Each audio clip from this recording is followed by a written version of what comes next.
Assalamualaikum warahmatullahi wabarakatuh. Halo Sobat Literasi, jumpa kembali dengan Lipcast, Library Podcast Lembaga Layanan Perpustakaan Universitas Muhammadiyah Ponorogo. Ruang diskusi ringan seputar dunia perpustakaan. Nah, Sobat Literasi, Lipcast episode 4 ini dengan segmen Jejak Intelektual dengan tema Profesor Pertama, Lahirnya Intelektual Kampus. Universitas Muhammadiyah Ponorogo pada tahun 2026 untuk pertama kalinya berhasil mengukuhkan 2 guru besar. Sebuah kehormatan. Pada kesempatan kali ini kita akan berbincang bersama dengan salah satu guru besar pertama yang berhasil dikukuhkan oleh Universitas Muhammadiyah Ponorogo. Beliau adalah Profesor Dr. Sudarno STMT, guru besar pertama yang dikukuhkan oleh kampus di bidang kepakaran teknologi konversi energi. Iya, mohon izin Prof, karena pada segmen kali ini adalah jejak intelektual, otomatis nanti Prof bisa menceritakan sedikit tentang latar belakang yang menjadi penyemangat Anda sehingga berhasil menjadi guru besar seperti saat ini. Ya, terima kasih Mbak Nuki. Jadi saya lahir di desa, jauh dari perkotaan tentunya ya, perbatasan antara Ponorogo dengan Magetan. Biasanya masyarakat desa itu mayoritas pekerjaannya adalah petani, termasuk kedua orang tua saya. Nah, dari situ saya belajar arti kerja keras, kedisiplinan, kejujuran, sehingga itu menyemangati saya untuk terus terus belajar, sehingga seperti pesan orang tua itu jangan sampai nanti susah banget gitu ya, susah seperti kedua orang tua, sehingga harus belajar lebih rajin. Nah, dari situ saya selalu memanfaatkan waktu untuk belajar di sela-sela kegiatan. Biasanya anak-anak desa itu Mbak Nungki, itu sejak kecil sudah dibiasakan untuk membantu orang tua. Biasanya mulai kelas 3 SD. Jadi yang saya alami supaya tidak salah ya. Jadi saya sejak kelas 3 SD itu sudah dibiasakan untuk membantu orang tua. Biasanya orang petani itu kan punya usaha sampingan. Biasanya punya ternak ya. Ada itik, ada kambing, ada sapi begitu. Nah, sesuai dengan usia pada saat itu ya, anak-anak kelas 3 itu biasanya mampunya misalnya mengembala bebek atau angon bebek. Nah, ya saya sudah terbiasa itu sejak kelas 3. Jadi angon bebek di sungai, kemudian menggembala kambing di makam biasanya begitu. Nah, ketika kambing atau bebek itu kita lepaskan di area mereka tempat mencari makan, kita akan nyantai. Nah, biasanya saya selalu membawa buku. Jadi saya di sela-sela kegiatan itu saya selalu membaca buku. Kemudian kegiatan yang lain juga yang ini masih saya ingat betul. Jadi ketika hari Minggu atau hari libur biasanya anak-anak itu disuruh membantu menjaga sawah supaya tidak dimakan burung padinya. Nah, di situ biasanya kan ada gubuk-gubuknya itu ya, yang suasananya kan eksis begitu. Nah, itu biasanya saya manfaatkan dengan membaca dan belajar. Apa yang dipelajari ya seputar mata pelajaran pada saat itu. Jadi tidak ada buku-buku ya pendukung secara khusus itu tidak ada. Okay. Kemudian gini Prof, Prof itu kan fokusnya di teknik. Nah, apa yang melandasi jenengan untuk saya maunya di teknik. Nah, pendidikan seperti apa yang jenengan alami dari kecil sampai dengan berhasil di postdoktoral seperti ini? Ya, jadi ide atau gagasan untuk menjadi akademisi itu lahir ketika saya SMA. Jadi tiba-tiba di kelas 2 itu saya pengen menjadi seorang pengajar. Nah, kita tidak tahu apakah menjadi pengajar SLTA atau dosen. Nah, kemudian semangat itu atau keinginan itu menguat ketika menjadi mahasiswa. Nah, kebetulan saya selalu menjadi peringkat 1 atau mendapatkan peringkat 1 mulai dari semester awal, sehingga prestasi itulah yang membuat saya lebih bersemangat lagi ya untuk menjadi akademisi. Saya kira begitu Mbak Nungki. Oh gitu ya, luar biasa sekali ya latar belakang dari profesor yang kita lihat bahwa nggak ada basic untuk di teknik pada awalnya ya Prof. Tidak ya. ada. Nah tiba-tiba ini setelah beliau SMA kemudian kuliah berfokus untuk menjadi akademisi, tidak hanya cukup sebagai seorang guru, nah bahkan sebagai dosen dan sekarang berlanjut guru besar dan menjadi profesor seperti itu. Nah terima kasih Profesor. Nah seperti yang jenengan sampaikan tadi, yang Profesor sampaikan tadi, ada kebiasaan khusus dalam membaca ya, itu menjadi salah satu kunci Profesor ya sampai sekarang ini. Nah Prof Darno, buku apa yang menjadi salah satu ini buku yang menjadi kunci saya bisa jadi seperti saat ini seperti itu. Semacam buku motivasi gitu Iya, ya. betul Ya. sekali. Nah itu kalau saya katakanlah saya awali dari SD ya. Jadi di SD itu kan kalau di desa kan SD-nya serba terbatas, Betul. termasuk fasilitas perpustakaan dan seterusnya. Iya. Jadi tidak ada buku khusus sebenarnya. Tapi yang saya ingat sampai hari ini, yang saya pinjam itu buku-buku terkait dengan pewayangan. Yang sering saya baca adalah buku Ramayana, kemudian apa ya, Perang Baratayuda gitu ya. Iya, betul. Di sana menceritakan posisi Pandawa dan Kurawa. Pandawa adalah sosok yang baik, pekerja keras, ulet dan seterusnya. Sedangkan Kurawa adalah sebaliknya. Nah pada akhirnya Pandawa selalu menang. Nah berangkat dari situ akhirnya saya lebih bersemangat untuk terus belajar ya, mengembangkan diri karena berangkat dari cerita pewayangan tadi. Dan kebetulan sejak kecil saya suka terkait dengan cerita-cerita sejarah, pewayangan, ketoprak dan sebagainya. Saya mengambil inspirasinya dari situ. Jadi bukan bukan buku motivasi tertentu begitu, bukan. Karena kan fasilitasnya tidak ada pada saat itu. Betul sekali. Okay. Ya. Baik Prof. Darno, itu tadi kan Anda sudah menceritakan tentang salah satu buku motivasi adalah pewayangan. Nah, pada saat Anda masih mengenyam pendidikan, otomatis kan perpustakaan belum seperti sekarang ini. Nah, bagaimana cara Anda mencari literatur pendukung tentang literasi sebelum ada era digital? Ya, jadi begini, berangkat dari kebiasaan saya atau kesukaan saya membaca begitu ya. Sehingga ketika menjadi mahasiswa itu saya selalu memanfaatkan waktu dulu. Jadi selalu memanfaatkan waktu luang di sela-sela kuliah di perpustakaan. Hampir setiap hari, dan saya tidak hanya membaca tapi selalu minjam buku biasanya. Iya. Nah kemudian karena keterbatasan koleksi perpustakaan pada saat itu, sehingga saya harus berupaya lebih. Karena begini, pada saat saya kuliah dulu tidak seperti sekarang. Kalau kuliah di PTS itu dulu istilahnya ada UNC. Ujian negara cicilan. Nah UNC ini yang uji adalah LLDT kalau sekarang, kalau dulu Kopertis. Nah kita menginduknya ke perguruan tinggi negeri yaitu Brawijaya. Sehingga soal ujian UNC itu yang membuat adalah dosen Brawijaya, yang mengawasi dosen Brawijaya, kemudian yang memberi nilai juga dosen Brawijaya, sehingga standar kita disamakan dengan standar mahasiswa Brawijaya. Nah, oleh karena itu maka kita harus berusaha lebih pada saat itu. Betul. Jadi tidak cukup hanya lulus lokal tapi juga lulus nasional. Nah, ingat saya ada 12 mata kuliah. Nah, karena perpustakaan kita fasilitasnya terbatas, maka saya harus berusaha lebih. Jadi pada saat itu saya berusaha mencari buku. Kalau di Madiun tidak ada ternyata buku teknik pada saat itu. Saya harus ke Malang. Jadi membeli buku textbook di Malang, sebagian baru, sebagian bekas ya. Karena kondisi pada saat itu. Sehingga kalau di Malang itu banyak di pasar Loak itu ya buku-buku bekas atau kadang-kadang buku-buku yang cacat begitu ya kita beli, bisa kita manfaatkan. Sebenarnya cacatnya kecil sebenarnya, sehingga masih tetap bisa kita manfaatkan. Jadi termasuk pada saat S2 juga begitu Mbak Nungki. Jadi selalu memanfaatkan waktu luang di perpustakaan. Kalau masa S3 ini kan sudah digital ya. Di perpustakaannya mainnya sudah beda. Ya sudah, kita mencari referensi terkait dengan jurnal ilmiah. Saya kira begitu Mbak Nungki. Baik Profesor, sehubungan dengan posisi Anda sebagai seorang akademisi, pasti akan ada perjalanan dari mahasiswa sampai ke dosen tentang penelitian ataupun pengabdian yang menjadi salah satu syaratnya dengan sebagai seorang pendidik. Nah, itu seperti apa? Jadi begini, tugas dosen kan tridharma ya. Iya, betul. Jadi salah satunya adalah penelitian dan salah satu yang lain adalah pengabdian masyarakat. Sehingga kegiatan itu harus kita lakukan sejak dini, sejak awal ketika kita menjadi dosen.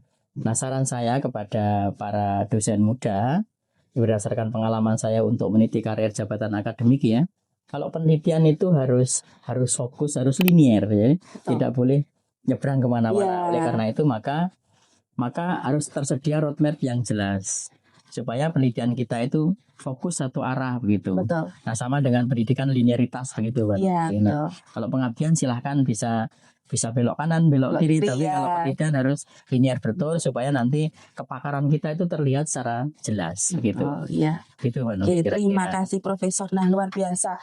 Berarti memang antara penelitian dan pengabdian untuk seorang akademisi itu merupakan salah satu hal yang pokok ya Prof ya. Ya, Nah, wajib otomatis kita. kebutuhan literatur itu semakin banyak. Ya. Nah, seberapa penting sih akses jurnal internasional dalam percepatan Profesor sebagai seorang akademisi, terutama untuk memenuhi percepatan jabatan akademik Anda? Ya, jadi seberapa penting? Sangat penting ya. Ya. Sangat penting kalau kita ingin jabatan akademik yang lancar, maka publikasinya harus lancar. Ya. Publikasi yang baik adalah publikasi pada jurnal internasional bereputasi. Ya. Nah, publikasi pada jurnal tersebut maka diperlukan referensi-referensi primer yang bereputasi pula. Ya. Nah, sehingga posisi referensi yang bereputasi ini sangat vital ya, sangat vital, sangat penting. Nah, kemudian kalau kita kaitkan dengan Permen yang baru, ya Permen 52 tahun 2025 tentang karir dan jabatan akademik dosen. Nah, sekarang ini ada perubahan dibandingkan sebelumnya. Jadi di samping syarat khusus yang harus dipenuhi oleh dosen, ya, kemudian ada syarat yang lain terkait dengan penelitian, terutama nilai kumnya. Katakanlah seperti ini misalnya, dari asisten ahli ke lektor itu diperlukan penelitian dengan kum minimal 35%. Yang sebelumnya tidak ada. Dari lektor ke lektor kepala 40%. Yang sebelumnya juga tidak ada. Apalagi dari lektor kepala ke guru besar. Ini diperlukan kum 45% di bidang penelitian. Nah, penelitian itu selalu berhubungan dengan referensi tadi. Sekali. Sehingga posisinya menurut saya sangat vital dan sangat penting sekali. Gitu, Oke, luar biasa Profesor. Nah, berarti jurnal internasional, nah itu sudah sangat sering sekali Profesor gunakan, baik yang disediakan oleh perpustakaan kami yang dilanggan oleh universitas ataupun dilanggan oleh LPPM itu sendiri ya Prof ya. Ya, baik Prof Darno. Pada perjalanan Anda dalam menghasilkan karya ilmiah untuk penelitian ataupun pengabdian dan yang lainnya, seperti apa peran perpustakaan dan pustakawan dalam membantu Anda untuk memenuhi kebutuhan referensi? Ya, yang pertama dulu terkait dengan jadi sebelum publikasi biasanya sebelum publikasi saya selalu minta bantuan petugas perpustakaan ya untuk melakukan cek plagiasi dulu ya. Jadi untuk memastikan bahwa apa yang kita tulis itu tidak terdetek plagiasi sesuai dengan ketentuan. Jadi tidak memenuhi ketentuan yang diwajibkan oleh jurnal. Kemudian kalau terkait dengan referensi khusus, saya kira sementara ini belum ada Mbak Nugi ya. Sementara belum ada. Tapi kalau Mbak Nugi menanyakan seperti itu, saya kira pertanyaan yang sangat bagus. Jadi itu sangat penting bagi pengembangan institusi dan perpustakaan kita, termasuk jabatan akademik dosen. Jadi sebaiknya memang perpustakaan dalam rangka memberikan layanan terus ditingkatkan. Tidak hanya layanan penelusuran barangkali, tapi layanan pendampingan mulai submit jurnal, kemudian proses review, sampai publish. Saya kira itu sangat penting karena kenapa? Karena tidak semua dosen paham terkait dengan itu, terutama jurnal internasional bereputasi. Betul sekali ya. Itu berarti PR kita bersama ya Prof ya, untuk mendukung dalam menghasilkan integritas karya baik dosen dan juga mahasiswa gitu ya Prof ya. Nah, terutama untuk mahasiswa itu sekarang ini kan ada surat edaran dari Pak Rektor terkait dengan skripsi ya yang berubah dari sebelumnya, sehingga kan mahasiswa sekarang ini diwajibkan untuk publikasi. Salah satunya adalah artikel ilmiah pada jurnal nasional. Nah, saya kira pengembangan perpustakaan ke depan itu sangat memungkinkan ya, sangat memungkinkan untuk membantu mahasiswa, misalnya dalam klinik pembuatan artikel ilmiah misalnya. Sangat membantu mereka saya kira Mbak Nugi. Dan gayut dengan apa yang disampaikan pada edaran Pak Rektor. Iya, terima kasih Profesor. Pada kesempatan kali ini Profesor, sebenarnya sedikit saya bercerita juga ya. Di perpustakaan itu kan juga sudah ada kelas literasi informasi.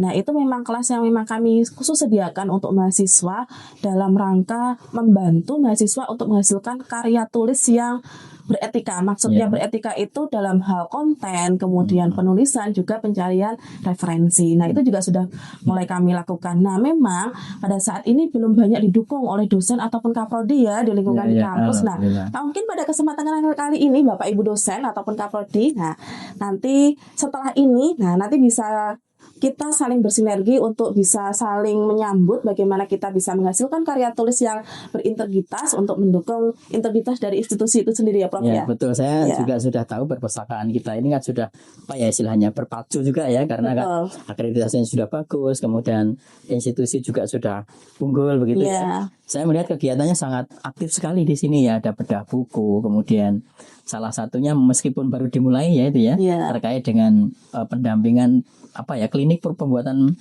artikel. Ya, kelas Ya. literasi informasi itu selain untuk pembuatan artikel juga kami memberikan materi seperti rambu-rambu lah, materi dasar tentang bagaimana cara kita bisa menulis artikel itu lebih baik ataupun menghasilkan karya tulis ilmiah, terutama di luaran tugas akhir, Prof. Oke, bagus ya. Saya kira bisa ditingkatkan lagi ya nanti supaya perpustakaan bisa lebih hidup begitu ya. Betul sekali. Meskipun Prof. sekarang sudah bagus, jadi perlu ditingkatkan lagi. Iya. Oke. Ya, terima kasih, Prof. Nah, Profesor, mohon izin, seperti apa sih peran strategis dari repositori, terutama milik institusi kita, dalam membangun reputasi ilmiah, terutama bagi Anda ataupun bagi sivitas akademika di UNPO ini? Ya, jadi perannya sangat penting sama dengan yang tadi ya, jurnal internasional akreditasi. Jadi repositori kampus itu kan merupakan etalase digital ya, yang di sana menampilkan produktivitas dari sivitas akademika, baik dosen maupun mahasiswa. Misalnya ada skripsi, ada tesis, ada proceeding, ada jurnal internasional, termasuk karya-karya dosen yang lain, monograf, buku ajar, buku referensi dan seterusnya. Sehingga posisinya sangat strategis agar apa yang kita hasilkan bisa dikonsumsi oleh publik, baik nasional maupun global, sehingga itu menjadi branding universitas ya, dalam rangka istilahnya menjaga eksistensi dan meningkatkan eksistensi dari sebuah kampus, sekaligus dengan upaya repositori yang bagus itu akan mendukung akreditasi, kemudian pemeringkatan universitas dan seterusnya. Saya kira sangat vital posisinya. Betul. Saya kira Mbak Nuki. Ya, terima kasih Profesor. Nah, itu tadi tentang seberapa pentingnya tentang repositori yang kita miliki juga, sehingga dapat diakses oleh mahasiswa ataupun oleh umum seperti itu, Prof. Betul. Pertanyaan selanjutnya, apakah bisa Prof sampaikan pesan kepada pemirsa sekaligus sivitas akademika tentang sebenarnya secara akademik apa yang ingin Prof wariskan? Ada beberapa sebenarnya menurut saya. Yang pertama harus menjaga disiplin, tekun dan konsisten. Dan itu harus berangkat dari dalam dirinya sendiri, bukan dari orang lain. Nah, kalau berangkat dari dalam dirinya sendiri, konsekuensinya apa? Dia memang harus benar-benar tekun, disiplin dan konsisten. Misalnya saya beri contoh lagi ya. Jadi saya sudah terbiasa belajar sejak kecil. Jadi meskipun tidak ada tugas atau ujian, saya selalu belajar. Biasanya yang saya lakukan itu setelah sholat isya sampai kira-kira jam 9 atau 10 malam. Setiap hari saya lakukan mulai SD sampai kuliah gitu ya, sampai kuliah. Jadi karena muncul dari dalam dirinya sendiri kesadaran bahwa kita ingin sukses begitu. Itu yang pertama. Kemudian yang kedua adalah menjaga integritas akademik. Jadi sekarang ini kan zamannya AI. Iya, betul sekali. Tapi apa yang dihasilkan oleh AI itu adalah semu. Artinya AI hanya pasti menjawab segala pertanyaan yang kita berikan. Namun kita harus mengontrol. Jadi mengontrol apakah yang dijawab oleh AI itu sudah betul atau belum. Kita sesuaikan dengan referensi yang sudah ada. Atau kita komparasi dengan referensi yang sudah ada agar apa yang dihasilkan itu benar-benar sesuai dengan apa yang kita kehendaki. Sesuai dengan referensi primer yang sudah ada. Kemudian yang ketiga adalah mahasiswa itu sifatnya kan berpikir kritis, idealis begitu ya. Tapi jangan lupa berbasis evidence. Jadi setiap apa yang dihasilkan oleh pemikiran mahasiswa harus didasari oleh analisis rasional, kemudian bisa dipertanggungjawabkan. Jadi bukan sekedar opini atau asumsi. Kemudian yang berikutnya adalah menurut saya harus terbuka terhadap kolaborasi. Apalagi era sekarang ini ya. Jadi mahasiswa harus termasuk dosen ya, harus membuka diri untuk kolaborasi, terutama dalam kegiatan. Kalau dosen ya riset dan pengabdian. Dengan kolaborasi maka akan meningkatkan kompetensi kita, baik hard skill maupun soft skill. Kemudian berikutnya bagi mahasiswa harus punya semangat belajar sepanjang hayat. Nah, jadi belajar itu tidak ada putusnya. Jangan sampai kita merasa puas dengan apa yang kita miliki sekarang. Misalnya saya saat ini juga masih menjadi mahasiswa di salah satu perguruan tinggi di Surakarta. Saya kira itu luar biasa sekali Profesor. Iya, banyak sekali catatan yang Prof sampaikan sebagai salah satu warisan dalam nilai akademik ya Prof ya. Nah selanjutnya Prof, bagaimana sih cara kita menyampaikan bahwa perlunya adanya membangun budaya riset sejak dini. Ya, terima kasih Mbak Nungki. Jadi sebagai dosen kita harus berusaha semaksimal mungkin memberikan atau membangun budaya riset sejak dini, terutama kepada mahasiswa, apalagi eranya sekarang ini. Yang barangkali bisa dilakukan, pertama, dosen harus melibatkan mahasiswa ya dalam setiap kegiatan riset maupun pengabdian, baik internal maupun eksternal. Jadi pendanaan internal juga ada kan kita di kampus, kemudian pendanaan eksternal juga ada. Jadi wajib melibatkan mahasiswa supaya menjadi pembelajaran bagi mahasiswa. Dengan dilibatkan itu maka mereka belajar mulai dari menyiapkan, kalau teknik ya, menyiapkan alat, kemudian menginstalasi alat, mengambil data, menyajikan data, menganalisis data, sampai nanti kita bisa libatkan sampai pelaporan dan publikasi. Itu yang pertama. Yang kedua adalah mengintegrasikan setiap riset itu dalam pembelajaran. Jadi semacam mini riset begitu ya. Betul. Tugas-tugas dalam kuliah itu, apalagi sekarang ini kan sistemnya OBE ya. Jadi outcome based education, sehingga di bagian akhir itu ada penilaian project. Nah, di sini mahasiswa sudah dimulai untuk istilahnya belajar mini riset. Jadi mulai mengambil data di lapangan seperti apa, sama dengan tadi ya, menyiapkan perangkat untuk eksperimen kalau eksperimen, menyajikan data dan seterusnya. Kemudian yang ketiga, dosen selalu menjadi role model untuk untuk mengakses sekaligus diskusi terkait dengan publikasi ilmiah, sehingga mahasiswa juga akan update terkait dengan publikasi ilmiah itu. Yang keempat, menurut saya ini mahasiswa harus memanfaatkan peluang yang diberikan oleh Kemendikbudristek ya, bahwa mahasiswa ada peluang masuk di sana terkait dengan program kreativitas mahasiswa yang saat ini kan ditangani oleh, kalau kita di BAMA ya, di BAMA, sehingga mahasiswa juga harus proaktif ke sana. Nah, bagaimana supaya proaktif? Maka dosen harus mengarahkan, memberikan bimbingan yang konsisten begitu, termasuk memberikan motivasi di kelas. Saya kira begitu, Pak Nungki. Iya, memang pentingnya ada payung dosen dalam penelitian mahasiswa ya, Prof ya. Nah, sekaligus memang untuk mahasiswa sendiri kan ada PKM, kemudian ada PPK Ormawa juga ya, Prof ya. Sehingga pada nanti hasilnya, mahasiswa pada saat tugas akhir ataupun setelah KKN biasanya ya, Prof ya, ada karya yang dihasilkan seperti itu ya, Prof ya. Bahkan sekarang ini kan bisa dikonversi gitu ya. Betul, menggantikan tugas akhir seperti itu ya, Prof ya. Ya, kalau ada luarannya nanti bisa menggantikan tugas akhir. Iya. Baik, Prof. Nah, menurut pandangan Prof Darno, biasanya yang menjadi kesalahan para akademisi muda ataupun mahasiswa dalam pemanfaatan literasi informasi, terutama untuk karya tulis ataupun luaran tugas akhir itu seperti apa, Prof? Ya. Ini tadi sudah saya singgung di awal tadi ya, di depan tadi. Jadi mahasiswa saat ini saya melihatnya tidak seperti dulu semangat juangnya. Oh iya. Seperti dulu. Jadi semangat juangnya sudah berkurang. Kenapa? Karena ada pembantu yang luar biasa. Iya, ada AI. Apa itu? Ada AI. Jadi mahasiswa sekarang ya, Prof ya. Betul. Jadi mahasiswa sekarang ini nampaknya ketergantungan terhadap AI sangat luar biasa dan kurang mengontrol seperti yang saya sampaikan tadi, sehingga kadang-kadang apa yang ditulis itu kurang dipahami oleh mahasiswa, dan itu tidak benar. Tidak benar, karena memang AI pasti selalu menjawab pertanyaan yang kita berikan, tapi jawabannya apakah itu benar atau salah, kita yang harus mengontrol sesuai dengan referensi yang kita gunakan.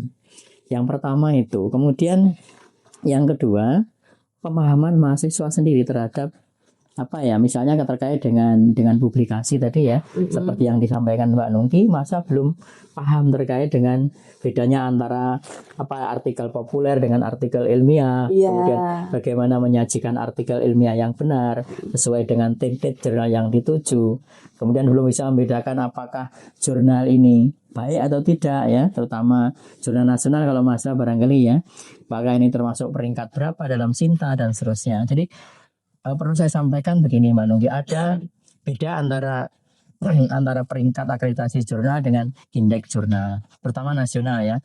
Peringkat akreditasi itu peringkat 1, peringkat 2, peringkat 3 sampai peringkat 6. Kebetulan sama dengan indeksasi Sinta. Sinta 1, Sinta 2, Sinta 3, Sinta 4 sampai 6, Mbak Nungki, sampai 6. Tidak berreputasi ya, Pak. Jadi sama, sehingga peringkat akreditasi 1-6, indeks Sinta juga 1-6. Sehingga kadang-kadang ini sudah akreditasi Sinta sekian, Sinta sekian. Padahal beda, tapi sebenarnya karena kebetulan angkanya sama, ya bisa saja sebenarnya. Berarti kalau kita mau publikasi jurnal ini, yang perlu kita jadikan tolok ukur itu indeksasinya ataupun akreditasinya, Prof? Yang paling penting itu akreditasi. Iya. Tapi sebenarnya juga sama karena akreditasi dengan Sinta nomornya sama, peringkatnya sama saja sebenarnya, Mbak. Tapi kan belum tentu ya, katakanlah jurnal tersebut itu indeksasi Sintanya 3. Berarti peringkat akreditasinya 3 sama. Sama berarti. Oke. Nah, pertanyaan selanjutnya, Prof. Nah, dari seluruh rangkaian bahwa kita harus menjaga integritas secara akademik dan itu juga otomatis mendukung bahwa seperti apa karya tulis yang akan kita hasilkan. Nah, dalam rangka untuk mendukung semua itu, seperti apa sih sebenarnya kampus itu untuk membangun budaya membaca bagi Civitas? Sudah cukup kuatkah? Sudah ada peran yang sangat jelaskah? Nah, apakah bisa Prof menggambarkan seperti apa kondisi seperti ini? Menurut saya sudah cukup bagus, Mbak Nungki. Sudah bagus bahkan ya. Jadi kalau kita lihat setiap hari, jadi perpustakaan kita ini kan sudah ramai ya oleh Civitas Akademik. Nah, saya kira sudah sangat bagus, namun demikian perlu ditingkatkan. Nah, kita tidak menutup mata bahwa saat ini dengan perkembangan platform media sosial yang luar biasa ya.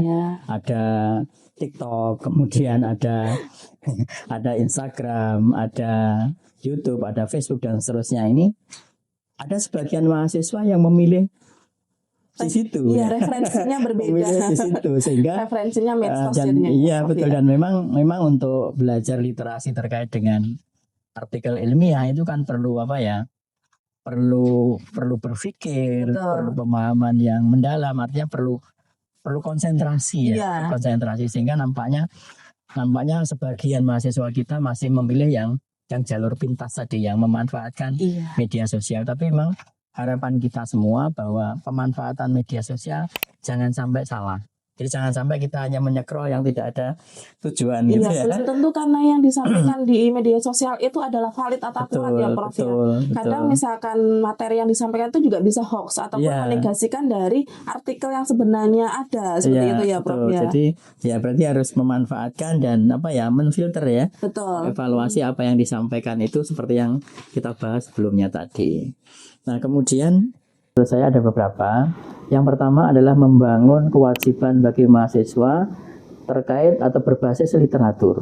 Nah, jadi mahasiswa dibiasakan untuk review artikel ya, seperti yang di amanat dan RPS kita itu ya, harus mengintegrasikan hasil penelitian dan pengabdian dalam pembelajaran. Jadi mahasiswa dibiasakan untuk review artikel dan mempresentasikan. Dengan demikian mahasiswa akan membaca secara detail isi dari artikel itu. Dan yang kedua, dosen menjadi role model juga. Jadi harus membiasakan diri mengakses, kemudian diskusi-diskusi terkait dengan publikasi ilmiah di dalam kelas. Kemudian yang ketiga menurut saya perlu revitalisasi dari perpustakaan. Jadi seperti yang disampaikan Mbak Nungki tadi, sudah ada kegiatan-kegiatan yang sudah dibangun sudah dibangun, sehingga itu perlu ditingkatkan lagi.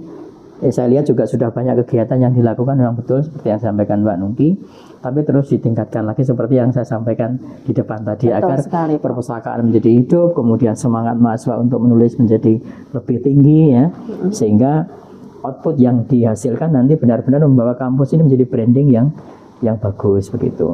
Kemudian berikutnya adalah memberikan reward kepada mahasiswa yang berprestasi. Saya kira itu penting, sebagai upaya untuk menyemangati mahasiswa untuk terus berprestasi, apakah bidang akademik maupun non-akademik. Yang saat ini juga nampaknya kan sudah dilakukan di institusi dilakukan institusi, ada reward dari institusi dalam rangka memberikan penghargaan bagi mereka yang berprestasi. Saya kira itu terkait dengan yang tadi yang penjenengan pertanyakan tadi, Mbak. Iya, terima kasih, Prof. Memang untuk penggunaan literatur, memang banyak dari mahasiswa itu juga masih belum secara maksimal ya, Prof. Betul. Paling maksimalnya adalah di saat sudah semester akhir. Ya, biasanya begitu. Biasanya mengunjungi perpustakaan secara intens untuk mencari referensi itu kan biasanya hanya di semester akhir.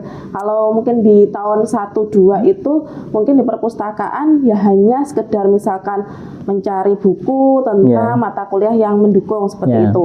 Memang untuk luaran, nah sebenarnya saya lihat sudah banyak dari dosen-dosen itu juga sudah memberikan tugas dalam bentuk luaran artikel, walaupun misalkan publikasinya belum di jurnal yang bereputasi ataupun masih dari konsep artikel seperti itu ya Prof ya. Iya.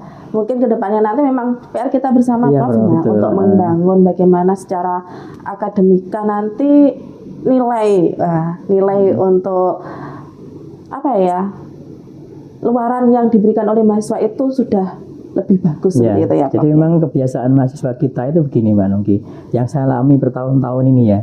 Jadi semester 1 sampai semester 6 itu masih terlalu nyantai mereka. Apalagi kurikulum sebelumnya itu yang tidak ada tugas berbasis output itu ya. Nah sekarang ini semoga nanti dengan berbasis OBE ini akan menggairahkan semangat belajar mereka karena tuntutan akademis tadi ya. Nah biasanya yang menjadi penghambat mahasiswa itu lulusnya lambat itu kenapa? Semester 7 ketika dia program skripsi atau seminar skripsi itu baru mencari topik. Padahal topik itu tidak mudah kita dapatkan karena harus ada unsur kebaruan atau novelty. Kira-kira begitu Mbak Nungki. Iya betul sekali Prof. Ya terima kasih Prof Darno. Banyak sekali yang sudah dipaparkan Prof Darno terkait tentang pentingnya peran perpustakaan, perannya kita memahami tentang literasi informasi untuk menjaga integritas akademika. Baik Prof Darno. Nah, sudah di penghujung pertanyaan ini Prof. Otomatis dari sekian perbincangan kita pada hari ini, ada yang menjadi salah satu yang memang Prof garis bawahi. Jika perpustakaan ini merupakan saksi perjalanan intelektual dari Prof, warisan seperti apa yang menjadi satu-satunya hal yang Prof tekankan bahwa ini itu harus kita jaga seperti itu. Ini tuh harus kita pelihara setiap harinya, setiap saatnya, terutama dalam hal literasi.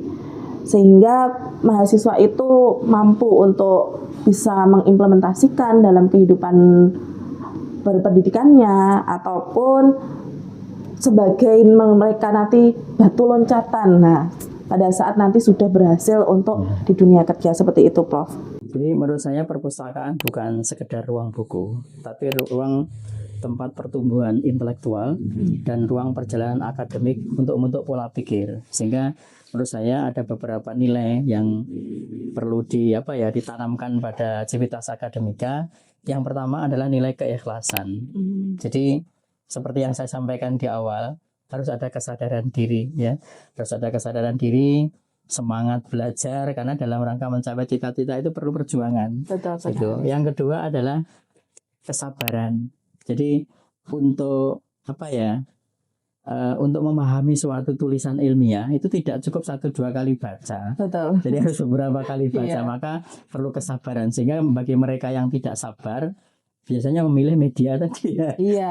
Media sosial karena memang perlu pemahaman yang berpikir, perlu ketenangan dan pemahaman yang harus diulang beberapa kali supaya paham betul. Kemudian yang berikutnya adalah menjaga integritas akademik seperti yang saya sampaikan tadi. Jadi bisa memanfaatkan AI tapi harus kita kendalikan. Jangan sampai apa yang kita hasilkan itu tidak sesuai dengan kaidah-kaidah ilmiah. Kemudian berikutnya harus punya keinginan atau kemauan seperti yang saya sampaikan tadi, belajar sepanjang hayat. Jadi belajar itu tidak ada hentinya ya. Jangan puas dengan apa yang kita dapatkan sekarang. Jadi semakin banyak belajar sebenarnya kita semakin banyak tidak tahu. Betul sekali. Tidak tahu. Sehingga memang harus terus belajar supaya kemampuan kita itu terus bertambah. Kemudian yang berikutnya harus berorientasi pada kemanfaatan. Jadi menurut saya apa yang kita hasilkan itu terutama dosen itu harus berorientasi pada kemanfaatan, bisa diaplikasikan di masyarakat, sehingga itu merupakan bentuk tridharma kita yang ketiga, jadi pengabdian kepada masyarakat, menyelesaikan persoalan-persoalan yang ada di masyarakat. Nah, dengan nilai-nilai tadi menurut saya kalau itu dipahami dengan baik, ditanamkan dalam hati, maka perpustakaan bukan sekedar bangunan fisik yang megah, tapi perpustakaan merupakan tempat lahirnya gagasan baru, kemudian tempat pola pikir ilmiah ditempa, kemudian masa depan itu kita rancang dengan kesadaran yang mendalam. Saya kira itu, Mbak Nungki. Luar biasa sekali. Sangat bijak sekali apa yang disampaikan oleh Prof. Darno hari ini. Memang perpustakaan itu tidak hanya sekedar sekotak, sekotak yang di dalamnya hanya ada buku-buku, tapi di dalamnya tuh banyak sekali ilmu, karena memang setiap lembar buku itu adalah ilmu ya, Prof. Betul sekali. Dan kadang memang itu yang banyak belum disadari oleh mahasiswa, bahwa dengan hanya kita membaca selembar aja kita sudah mendapatkan ilmu yang lebih banyak seperti itu. Dan semakin berkembangnya zaman, semakin berkembangnya teknologi, otomatis ilmu itu juga akan semakin berkembang. Betul. Nah, jadi sifatnya ilmu memang dinamis, Mbak. Iya, betul sekali, Bro. Jangan puas apa yang kita miliki sekarang. Bisa jadi ilmu yang sekarang ini akan dibantah oleh ilmu yang akan datang. Iya. Saya sering mengalami seperti itu, artinya melihat fenomena seperti itu ya. Jadi makanya ilmu itu terus dinamis. Oleh karena itu untuk menyesuaikan kita harus selalu belajar. Iya. Okay. Ya, termasuk juga pemanfaatan medsos ya, Prof. Betul. Iya. Karena kadang kita ini, apalagi Gen Z dan Gen Alpha, itu kadang sumbu pendek ya, Prof. Ya. Jadi apa yang kita terima di medsos, apa yang kita scroll, itu tidak kita tabayunkan. Kita tidak kita kolaborasikan dengan hal yang lain. Contohnya yaitu tadi, misalkan penelitian yang sudah diakui seperti itu. Dan kadang kita sudah terpaku, di medsos itu seperti ini loh. Nah, seperti itu ya, Prof. Jadi bukan berarti medsos itu tidak baik. Dia baik, bermanfaat. Hanya saya mengarahkan bahwa setiap kita scroll medsos, misalnya TikTok atau IG itu ya, mencari referensi-referensi yang mendukung aktivitas kita sebagai mahasiswa maupun dosen. Di sana juga banyak informasi yang bisa kita gali. Hanya memang perlu kita evaluasi, kita filtrasi tadi. Iya. Baik, terima kasih, Prof. Luar biasa sekali perbincangan dengan Prof. Darno pada kesempatan hari ini. Banyak sekali nilai akademis yang dapat kita petik dan dapat kita jadikan acuan dalam kehidupan kita sehari-hari.